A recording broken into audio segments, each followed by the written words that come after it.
আজকে কি রান্না করেছি সেটা বলবো না, আজকে আমি কি দিয়ে খাবার খাচ্ছি সেটাই বলবো। আমি কি কি দিয়ে খাবার খাচ্ছি আজকে। প্রথমত নিম পাতা ভাজা, এটা নিম পাতা ভাজা, আর আছে পটল ভাজা, উচ্ছে ভাজা। আজকে আমার মেনুতে মানে আমার থালির মেনু এটাই। তো আমার মতন এরকম শুধু ভাজা ভাজা দিয়ে কে কে ভাত খেতে ভালোবাসো অবশ্যই একটু কমেন্ট করে জানাবে। আর বিশেষ করে নিম পাতা, এই যে পুরো নিম পাতা দিয়ে ভাত মেখেছি, আমার কিন্তু দারুণ লাগে নিম পাতা ভাজা খেতে।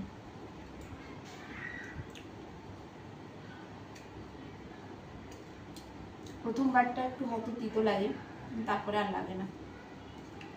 কাঁচা লঙ্কা আর কাঁচা তেল দিয়ে মেখেছি। নিম পাতা ভাজা কে কে খেতে পছন্দ করো একটু কমেন্ট করে বলো তো। আমার মতে আমি ভেজে ডাব্বা ভরে রেখে দিয়েছি, সবসময় তো কচি নিম পাতা পাওয়া যায় না,